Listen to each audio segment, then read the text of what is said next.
और ये लड़का क्या कह रहा है संत रामपाल जी के भक्तों के विषय में, सेवादारों के विषय में? संत रामपाल जी की बाकी जो संगत है, जो मुंह पर ताला लगा के बैठी हुई है डर के मारे, उन लोगों को अपनी आंखें खोलनी चाहिए, विचार करना चाहिए। तुम लोगों के समाज में क्या छवि है? वो संगत अपने आप को भगत समझती है, लेकिन समाज की दृष्टि में गुंडे और मवालियों से कम नहीं है संत रामपाल जी के भगत है। जो हरकतें ये लोग आए दिन कर रहे हैं, वो लड़का क्या कह रहा है, क्या शिक्षा दे रहा है? भक्ति से कोसों दूर है, फिर भी क्या शिक्षा दे रहा है कि संत चाहे कोई भी हो, वो अपने भक्तों को कभी भी मार पिटाई की शिक्षा नहीं देता। संत के भक्तों के ऊपर अगर कोई हमला भी कर दे तो संतों का तो स्वभाव बहुत डिफरेंट होता है, उनमें अधीनी होनी चाहिए। वो हाथ जोड़ के निकल जाते हैं। और कह रहा कि बाबा रामपाल के जो भगत आए थे वो तो किसी भी एंगल से भगत दिखाई नहीं देते, वो तो गुंडे हैं, गुंडे। भक्तों के हाथों में लठों का क्या काम, पत्थरों का क्या काम? ये तो आम संत भी अपने शिष्यों को शिक्षा नहीं देता। और फिर कहते हैं बाबा रामपाल भगवान है, भगवान है। तो भगवान अपने भक्तों को यह ट्रेनिंग देता है क्या? उस गांव में लठ लेकर किस मकसद से गए थे? अरे आप लोग तो सेवा करने गए थे ना उस गांव में, मोटर और पाइप देने की। लठ क्यों लेकर गए? क्या प्रयोजन था तुम्हारा? किस बात का डर था तुम्हें? तुम्हें विश्वास क्यों नहीं अपने गुरु पर, अपने भगवान पर, भक्ति पर? लड़का क्या शिक्षा दे रहा है संत रामपाल जी की नादान संगत को, जो इन सतलोक आश्रमों में जाती है संत रामपाल जी की गैर हाजिरी में? उस संगत को विचार करना चाहिए। क्या कह रहा सुनिएगा। जो भी महाराज हैं, संत हैं, उनके चक्कर में ना पड़े। देखो, अब मैं बताता हूँ जो यहाँ पे हुआ घटनाक्रम। अब आप एक देखो भाई, अब कोई भी संत है या महाराज है वो ये नहीं कहता कि आप कहीं भी जाओ और आपके साथ अगर कुछ वाद विवाद होता दिखे तो आप उनके डंडे मारने लग जाओ, पत्थर मारने लग जाओ। वो तो ये संदेश देते हैं। जो सच्चा संत होता तो वो तो यही कहता है कि अगर आपका दुश्मन भी है कोई और आपको कोई थप्पड़ भी मार दे या कुछ भी कर दे तो आप उसको हाथ जोड़ के नमस्कार ही करो, आप आराम से उसको वहां से निकल जाओ या जो भी माफी मांग लो, जो भी है।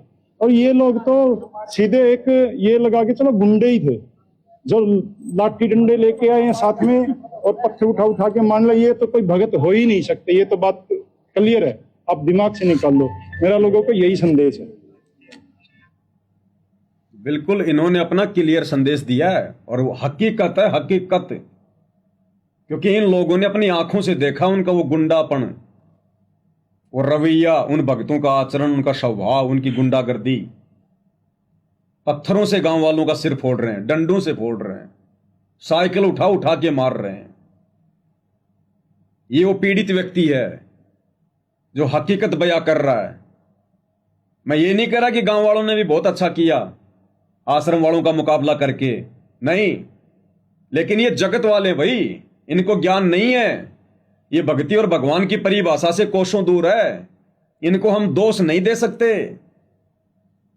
लेकिन हम तो भगत थे, हमें तो सतगुरु रामपाल जी ने शिक्षा दी है, भक्ति दी है। हमें तो पता था कि हमें क्या करना चाहिए था ऐसी स्थिति में।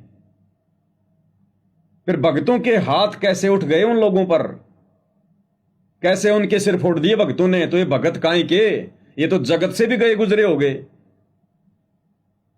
फिर क्या शिक्षा पर चल रहे हैं महाराज जी की? तो जगत वाला भक्तों को संदेशा दे रहा है, भक्तों के लिए डूब के मरने की बात है। फिर कहते हैं भगत हैं संत रामपाल जी के। अरे बरवाला कांड को भूल गए क्या? पूरी दुनिया ने देखा था वहां पर भक्तों का आचरण।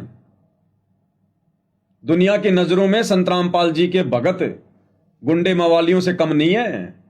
वो चाहे अपने आप को भगत समझें और उल्टा महाराज जी की छवि को गिराने में लगे हुए हैं, और उल्टा उनकी छवि को गिराने में लगे हुए हैं। कजोड़ जी, इस पूरे प्रकरण में, पूरे मैटर में केवल संत रामपाल जी का नाम बदनाम हुआ है, केवल संत रामपाल जी का। कौन जानता उनके बेटों को? ये जो डंडे बजा के निकल गए गांव में, इन भक्तों को कौन जानता है, कौन पहचानता है इनको?